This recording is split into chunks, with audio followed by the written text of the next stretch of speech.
opinion, Jake. The tribe has spoken. Fuck you, Kevin.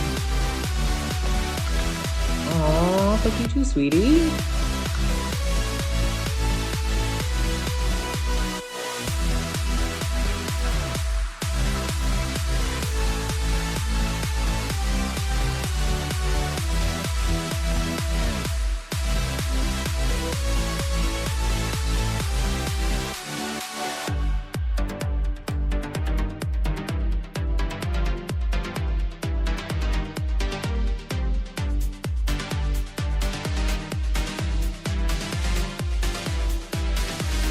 I'm JJ, one of the original Tribe of Nerds members. You can catch me on Marvel, Pokemon, and other gaming podcasts. What up? It's Josh, resident superhero nerd, but I also dabble in the occasional super villain as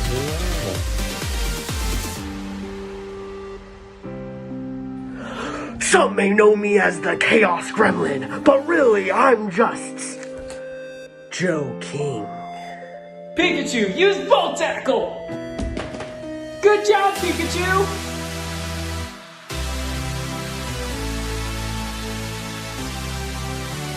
On the Tribe of Nerds. Hey everybody, welcome back to the Tribe of Nerds. Austin, Matt, and I are here to talk about Season 3 of the Traitors. Finally, we're going to talk about the first 3 episodes, kind of just talk about the main things that happened, all the strategies, the banishments, the questionable choices that some of this cast ended up making, and the heartbreaking exit of Tony Vlachos. So what are your guys' thoughts, just like off the cuff? Like, what did you guys think of these 3 episodes? Yeah, I mean, first off, I loved this cast. I know all these like nuanced people. Like I watched Selling Sunset, I watched Bachelor, Pad, and Paradise, and Regular Bachelor. When I seen this cast come out, my first thought was, "Oh my God, I'm gonna love this." And it was really interesting seeing some of the few players that are coming in, like these twists they did throughout the first 3 episodes. It was just really interesting because like literally right off the bat they had to make a decision, and I'm sitting here going, "Oh, no one's gonna shake that hand, man!" And then bam, traitor, like right off the bat, like. I think it's interesting. I was expecting the Traitors to be a little better, but we'll talk more about that. But cast-wise, I really liked it. I'm excited for this season. Yeah, I agree with that. Matt, your thoughts? Well, I don't know most of the cast besides the Survivor, Challenge, and Big Brother people, and also Nikki Bella, which I'm surprised she's even there. In fact, is she even there? I don't think she got one single confessional. But yeah, I like the cast. I was surprised that they introduced Boston Rob the way that they did, because we'll get into it, how he actually comes into the game, because I'm not a fan of it. But I am glad Wes is there, because I did not know he was going to be there. And when he showed up, I actually broke skin on my hand cheering so hard, because I love Wes, and I feel like this is like the perfect game for him. Yeah, I've heard of Wes. Like I've heard some of the things he's done on the shows, on the challenge. He was just on House of Villains recently. So let's not talk about that one. But yeah, I've heard of him. I've done a little research on Big Brother, so I knew who Derek was. So I mean, this was an interesting twist to bring those two in, and then Boston Rob. I mean, I knew they were gonna find some way to get Boston Rob in, whether it was gonna be someone was gonna shake the hand or they were gonna bring him back in later. Like I knew they just weren't gonna get rid of him completely. Okay, well, let's talk about this now. So yeah, this is like in D&D, there's a quantum ogre thing. So no matter which path you choose, there will always be an ogre. That's what I felt like the production did, because you're not bringing Boston Rob in and then just cutting him early. So him, Wes, and Derek were always going to be on the show. So it was just kind of like a forced way, just like if you don't do it now, then they're going to come later. Right.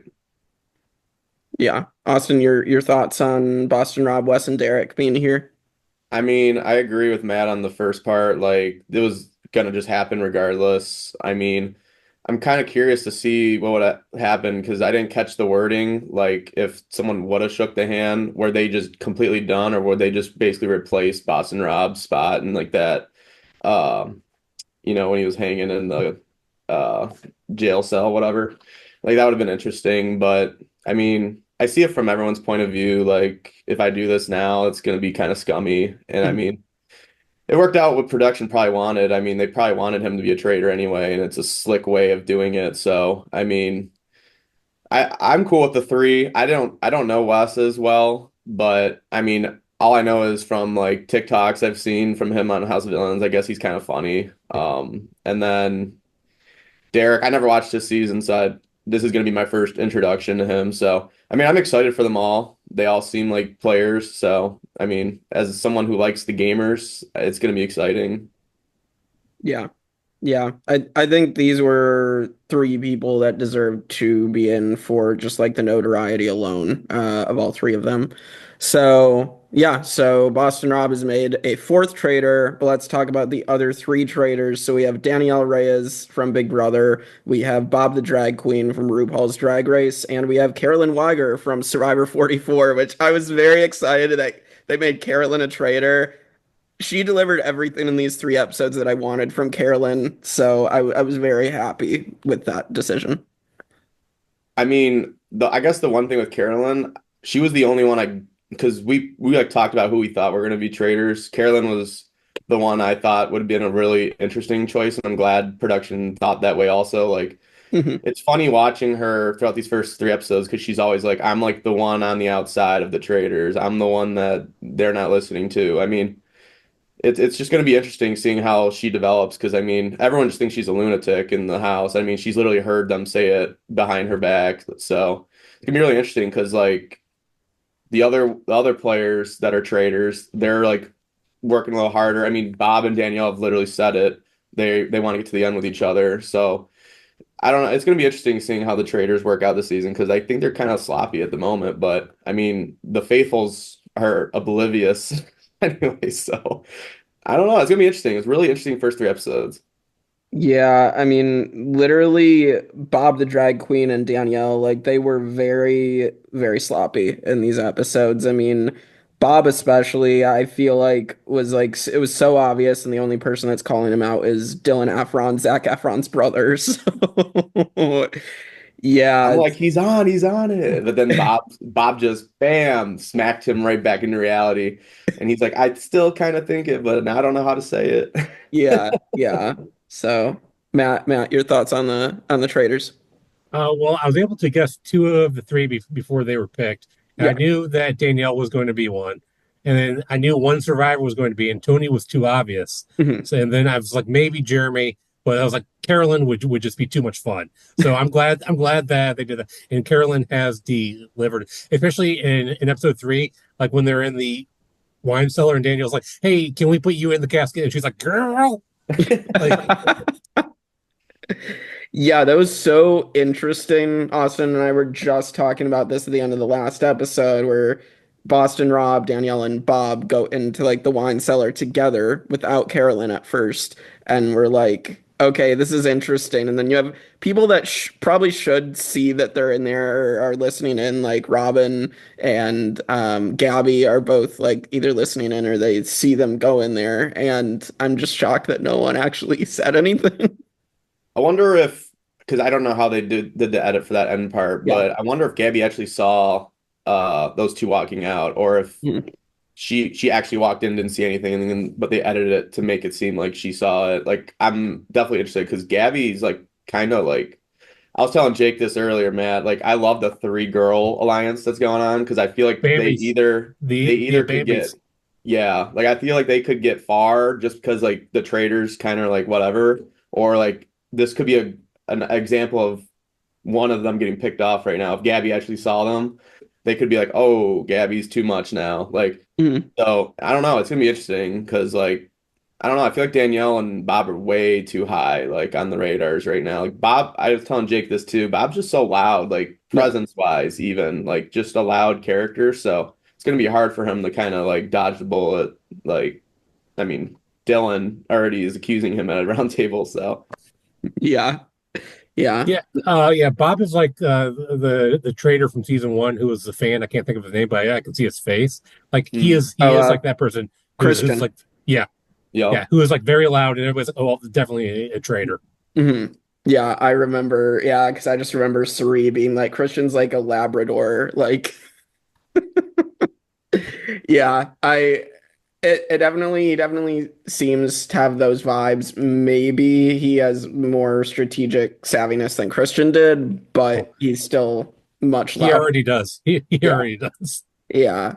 Yeah, So what did Kristen do that whole season? Just kind of just yap his way. Like I yeah, he made it to like final six, and then Suri and Ari, like they shouldn't have even turned on him, but they did because they were just annoyed by him. Yeah. So, Don't blame him. yeah.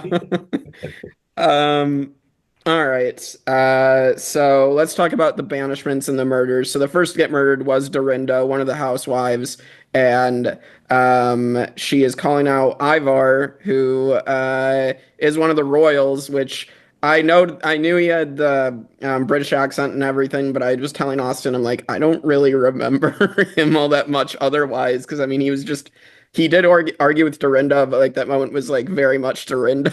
Yeah. Yeah, So the only thing I remember from him is somebody saying, "Well, if anybody's a traitor, it's him because a royal can definitely keep a secret." you know, yeah, yeah.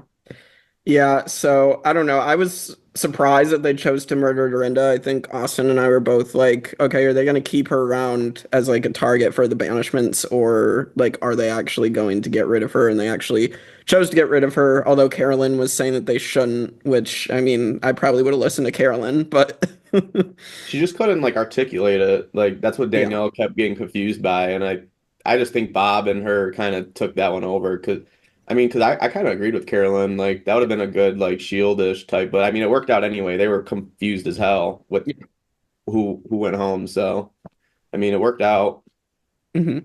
Yeah. Nothing. Did you guys find it odd when the traitors were revealed to each other? Danielle and Bob were in the room together when they were revealed, but then Carolyn came later. Was there was there a reason why that they did that? No, I don't. I Okay. That's a have no good. idea. Yeah, that's a Okay. good Yeah. one Because actually. now I understand why Carolyn feels like on the outs. Yes. Yeah, I do as well. I mean, because I feel like she sort of felt that way in 44, and then like as we said earlier, like she can't articulate herself sometimes, and that happened in 44. She could not articulate her case in Final Tribal against Jam Jam, and so he just crushed it. Hmm. So I just think she's gonna keep running into that issue, unfortunately. I would love her to finish what she couldn't do in 44, but I just don't know that that's gonna happen. I think the good thing with her though is that the faithfuls are kind of like all like they're either in the middle or they just think she's a faithful, crazy, batshit faithful. So like she can kind of play that weird like traitor, like whatever for a minute until like a Danielle's going home or something, and like she can kind of take that power. I mean, it's gonna be like her game specifically is gonna be really interesting to see because like there's endless possibilities she could do. I mean, she thinks one thing at 1 second and probably a completely different thought as soon as she leaves the room. Right. Yeah, and any other thoughts on Dorinda here as I guess I guess the first boot is the banishments, but the first kill. I mean, I don't have any other thoughts Yeah. because it was pretty quick. Yeah, yeah. I don't even know who she was. Yeah, yeah. She Just just one of the complained and went housewives. home. Yeah, Yeah, she's a housewife. Okay, cool. yeah. Yeah, I'm not the biggest housewives fan on Traitors, so I just have like no idea who they are, so Yeah. there's They always just like keep multiplying. Like every show now has like three or four. It's like I don't know who you are. exactly I'm like and like what like at least half of them make it far into the game, so it's Yeah. like I don't know, it's crazy. But let's get to our first banishment. One of the craziest votes I've ever seen. It was 5-4-4, and then like three or four people got one vote, and Wells is the first boot of the season, and that was shocking. I genuinely had my jaw like on the ground because I'm just like that is insane. I did not expect that. I thought Robin was for sure gone like immediately. So, what are your guys' thoughts on Wells being gone immediately? I guess I'll be short and sweet. I liked Wells like pre, and I I already seen the bullet kind of coming his way when him and Robin were in the room kind of bickering back and forth. And I'm sitting there thinking, oh my God, Wells, don't like be the only one in this room to disagree with like everyone because it's just kind of like one of those eyesores. And then it obviously just got brought up immediately. And it's like one of those roundtables where it really wasn't enough like accusations going around to the point of like, oh, it's either literally going to be Wells or Robin. So like, oh, my camera's dying. But yeah, I'll pass it to Matt. But that's basically what my thought process is. Like Wells kind of just got hit, kind of mad about it. Yeah, it's unfortunate. Matt, your thoughts on? Yeah, I don't even remember Wells. Like I watched the episode like 3 weeks ago. I don't even know what show he was on, but I just remember that everybody was burning votes, just like Tagi and Borneo, where Yes. they were just burning votes. Yeah, it's probably the craziest vote since Borneo with Pagan just getting decimated because they decided to be idiots. So Yeah. 1-1-1. Yeah, everybody gets a vote. yeah, I just it's just crazy to think about, and I don't know, Wells I think could do better in other games similar. Like I feel like he'd be a decent Survivor player maybe. But unfortunately, he just got caught up in disagreeing with a couple people, as Austin said, and it caught up to him. So he I also mean, looked close like to Robin because it's almost like she's the faithful voice right now. Like she literally is calling all the votes out right now. true. Yeah. I was just gonna add, I think he looks like Micronesia Ozzy, so with the short hair. So Okay. He's a stand-up guy on his Bachelor show. I think it was just a bullet that hit him like for yapping at the wrong Yeah. time. hmm hmm all right. We ready to hit the next banishment kill round. So then the next vote we lose Ian. And that was a bit shocking as well because I feel like Ian didn't exactly have the best gameplay at all. She definitely didn't. And but then I was like, okay, but she's the most obvious faithful, so I also get it because no one like she only got one vote at the previous round. It was from Tony, right? Or Probably.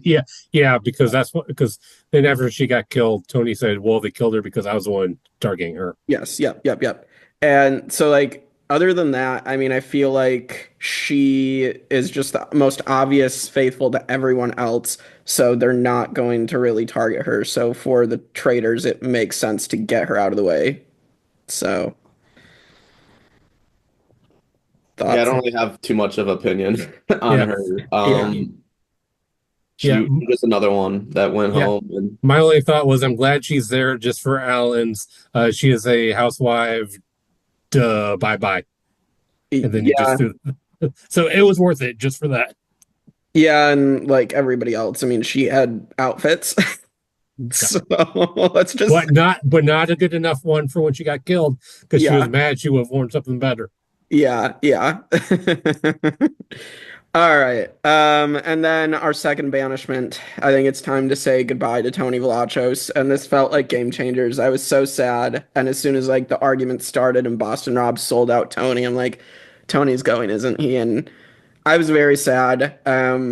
Especially because Tony was also emotional. This is the second time we've seen him get emotional since Winners at War. So I was just very upset to see Tony go this early. yeah, I mean, I think he's just an emotional guy to begin with. Like he felt like he had that bond with Rob because of the shield and probably just didn't talk to him. I think Rob did the whole sellout thing in a way to kind of like protect Bob. I mean, it kind of was alluded to that from the dialogue before the round table, but I mean, it almost I don't know. If anyone can catch on to it, like at the round table, I feel like they'll be like, "Oh, why did Rob like literally just come out and like completely flip the entire agenda back onto Tony, like from Bob?" Because I mean, Dylan talked to most people about Bob being, the one. So I mean, I thought that was interesting, but I mean, at the end of the day, it's such an image that Tony has to carry around to the point where he's gonna get nailed immediately, or I mean, if enough people like him long enough, he'll get farther. But he kind of was just bad positioning. Yeah. Yeah. Yeah, because he was either going to get killed fast or banished fast because he's just such a target.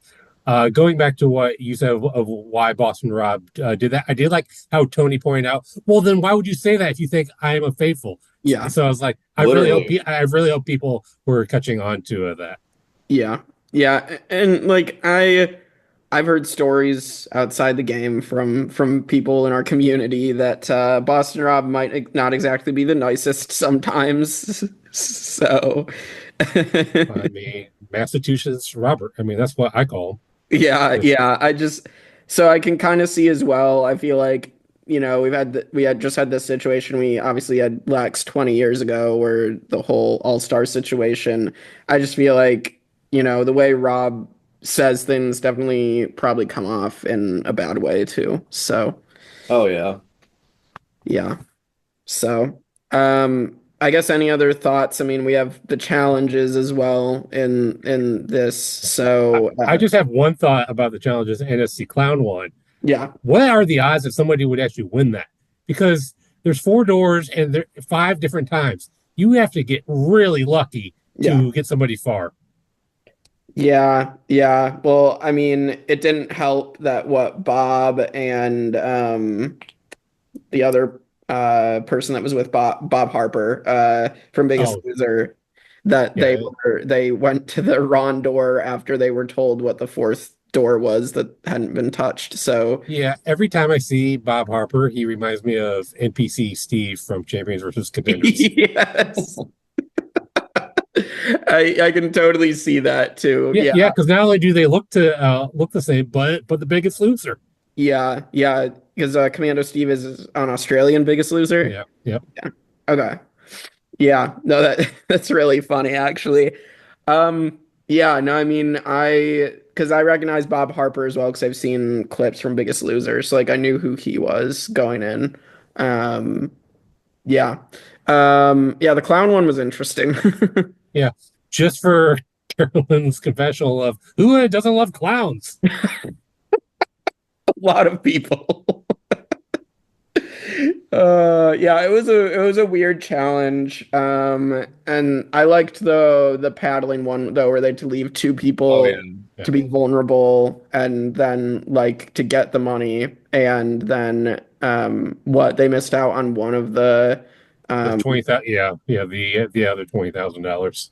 yep, yep. And so then everybody who made it back got a shield and got to go back early, and everybody else had to wait around to get picked up by Fargus.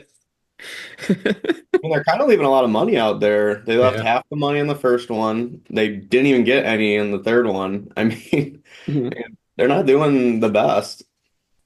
Yeah, I mean, what do you guys think is the optimal strategy for this type of challenge for sitting two people on the raft to be vulnerable so other people can get the money and get a shield? Like, what would you guys do in this situation? Strategy to get the money or to keep myself safe. Those are Yeah. totally different. Well, I guess either both or like one or the other. I mean, what would you guys do? I guess. I think they were doing fine. You know, the first one should be like the older people, which I agree with. And the next one was women. Was okay, I guess. Then it was Bob and Danielle, which was funny because they were both lying about being faithful. So Yeah.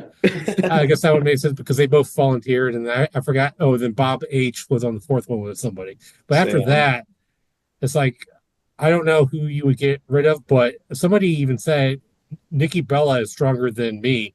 But then he's like, I'm not getting off. Yeah, that was very, very interesting. I did know who Nikki Bella was as well from wrestling WWE games and whatnot. It's cool that she's here as well, even though she didn't get like anything.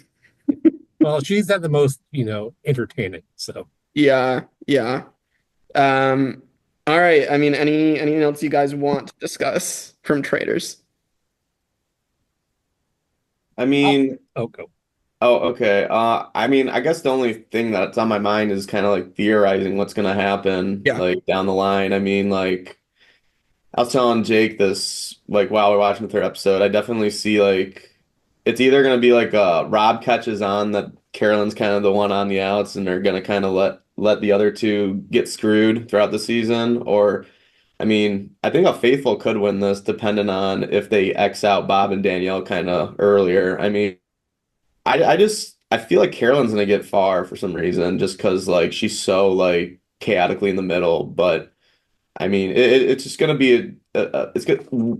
What I'm getting to is it's gonna end up being who they start getting rid of throughout these next few episodes. Because if they like, for example, if Dylan goes home for some freaking reason, that's a huge red flag. Like that's gonna get Rose, and then the traitors are just gonna start like the two are gonna get knocked out. But I mean. I don't know. I just don't think the traders are going to get that far from what I'm seeing the first three. But I mean, they've caused a lot of chaos to the point where the faithfuls are all over the place. So I mean, I guess it's working for now. But I mean, the targets are starting to get pinned on them now. So Yeah, I don't see Bob or Danielle going far, and then I can see people just not trusting Rob because of his reputation. But Carolyn, I do see going far, unless if she really messes up Yeah. oh somehow. yeah, I was speaking of Bob, going back to the roundtable with Dylan, Yeah. where Bob even said his strategy is if somebody can build a puzzle, if somebody can figure out a puzzle, and somebody can build it, or something like that. And then like Dylan should have been like, well then there is no puzzle here because you're just causing chaos. It's Yeah. like because he could have turned that around, and then at the end, Jeremy was like, we need to work on your debate skills, and I agree. Dylan needs to like because he's not used to this because he's oh not yeah. any reality TV. Yeah. Dylan definitely could have did something there. Like, and I mean, no one's going to chime in because they don't want to get in trouble with Dylan. But I Mhm. mean, yeah, Dylan could have made the move happen. I think there it was just he poorly ran that dialogue. Yeah, I like Dylan. I definitely think he should take some lessons from Jeremy here. I really like Jeremy. I mean, I liked him on all his Survivor seasons as well. I really am kind of hoping Jeremy like can kind of dodge past a couple of the bullets that are now going at him at the end of this episode. Um, I mean, he's insanely likable, so like I think he should be able to honestly dodge a couple of them. I can see Jeremy still making it far. He needs to really dodge Danielle and Yeah. Bob because Yeah, they are hot on him now. So I that's mean, true. Yeah. Yeah. So what was the ending? So the traders had to get three names, and then they go into a coffin, and then eventually they kill one of the coffins. Is that Yeah, they what it put the is? final nail in. Yeah. you know, Okay. So then it was Jeremy. That was the only name I remember from the list. Who were the other two? I actually can't remember what the yeah. others were. I don't even know if they showed him, to be honest. Like the other one. Well, they kept saying Jeremy's name and then somebody else's name, and then they wanted Carolyn, but she's like, no. Yeah. Yeah. Was it Tom? Maybe no. Tom might have been because I know Yeah, Tom it might have been came up a yeah. little bit too. So They were discussing like we need to pick someone who's not really connected or something like that. Nikki. They said Nikki's name. I do remember that because I remember Yeah. thinking Jeremy, Nikki, and then somebody else. okay. Yeah. I don't know if you guys caught on this, but I don't know the rules of the game. But it may be like how Vanquish does minis, where there's only can be a certain number of people in a room. Because there was that moment where Danielle would walk into rooms like, oh, there's too many people, and I just figured it was because she didn't want to be there. But then later, Carolyn's there, and you can see her counting how many people are in the room. Yeah, when you say that, I do think about that. I think that's probably correct, that it is like a room limit. So, Which It is could be. Yeah, I caught on a little bit to it, but I didn't like put too much attention to it. But I mean that's definitely a possibility. They probably don't want like everyone in a room at the same time. I mean that it could be. I just don't know. I don't know the rules like that, but right. Yeah, they haven't been explicitly stated by Alan or the show or anybody. because the So, rules are what makes for great TV. Those are the rules. yeah. Yeah. And then of course, Alan is in form as always, a great host. I think the first thing I ever saw Alan comment in was the really bad sequel, Son of the Mask. Oh, Jamie Kennedy, baby. Yeah. I I think thought you were going to say X2 because that's usually the one that everybody always says. yeah, Nightcrawler, right. That was the other one too. Yeah. It was I think it was Son of the Mask, and then I saw X2 like a couple years later, but growing up. But Yeah. No, I like Alan Cumming a lot though. I think his hosting skills are great. His fashion is great. Yeah. I mean, Every outfit is so good. yeah. I'm just like only Alan can pull all these outfits off. Exactly. Yeah. He's really a good fit. Like I love him as the host. Yeah. Yeah. Well, and then he won the Emmy a couple months ago for season 2. So Well he's that deserved. good of a host. Yeah, very well deserved. Anything else we want to chat about with these 3 episodes? Nope. I'm just curious on how Parvati is going to show up, and same with Kate. Kate, Because yeah. Yeah, Yeah. I'm excited to see them too. I want to see how they're implemented. But Kate in for a 3rd season in a row. why not? Yeah. Yeah. Be like the Suri of Survivor. Just keep playing her in until she wins. Or better yet, the Boston Rob of Survivor. Just keep letting him play until he wins. Yeah, yeah, yeah. Yeah, I mean I guess we could make like a winner pick. I'll probably end Oh up cursing boy. whoever I pick, but That's way too early. I'm gonna go Carolyn then if I have to pick anybody. yeah, She's the only one I can see like very well set up. Yeah. Oh my God. Yeah. Winner I'm- pick. There's way too many twists. yeah, I'm gonna pick Jeremy Collins just because I'm gonna hope that he can somehow dodge the bullets that are going his way. He's managed to do it before, so Oh my God. I don't even know. I'm running through all the names and I'm just like, no, no, no, no. I'm gonna go with the summer house chick. I don't even know her name, but that's who I'm going with. Is it Clara? Clara, I think she's another one who didn't get much. No, she's the sunset one because I looked this up to see what the summer house was.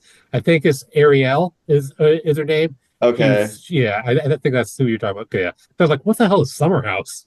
I literally looked it up while we were watching episode 2. I'm like, what the hell is this? Every time I see her, she's just chilling, and I don't know if a faithful's gonna get to the end. I'm gonna assume she could be a random one. So that's the only person I'm gonna say other than Carolyn. I didn't want to say Carolyn as well, but I mean, those would be my 2, I guess. Yeah, I just hope they don't add another traitor like 2 episodes before the end. Oh It's my like, God. how are faithful supposed to win this fucking game? right. Yeah, I mean the fact that we have 4 traitors at the beginning, I assume that this is just going to be it for the rest of the season. Like, I really hope so. Unless they knock 3 out insanely quick, yeah, I don't know if they're gonna add another one. yeah, I doubt it because we had 3 in total the last 2, like 2 and then or no, maybe was it There were 4 traitors in season 1. It started with 3, and then and then they added Ari. after Cody got taken out. Yeah. Yeah. And then 2 had Dan and somebody else, and then Parvati was recruited. Phaedra. So Dan, Phaedra, and then Parvati was recruited, and then Kate. and then Kate. But they also offered it to Bergie too. Yeah, Oh, yeah. Bergie didn't Yep. take it. Yeah, yeah. Yeah. So whatever happens, I just hope they don't add it anymore. I can't. It's like, how are you supposed to win this game? Yeah, yeah. All right. Well, so that's it for week 1 of Traitors. We will be back next week for more. So we'll have that. We'll have Deal or No Deal Island going on with Shane and Kristen. We'll have Lost going on with Kristen, Michael, and Greg, and maybe Kevin. Then also a interview with the challenge piece with a dad bod from South Africa, Phil Dixon. Yes, Phil Dixon. We also have Shona as well. Yeah, So, the following week. Yeah. yeah. So yeah, we got a lot going on for all our content, and that for at least for the month of January. February we'll have some other stuff coming up. So Yeah, like Australian Survivor. well, Australian Survivors 1, Pokemon will be back for season 2. Survivor 48. It's just going to keep building. Yeah. And then by December, every day is going to have a different content podcast. Yes, yep. So we're really excited. If you haven't already, please subscribe to us, like, comment on all the videos, and yeah, share it around. We're very excited for this year. 2025 is going to be big for Tribe of Nerds. So yeah, we'll see you all next time on the Tribe of Nerds.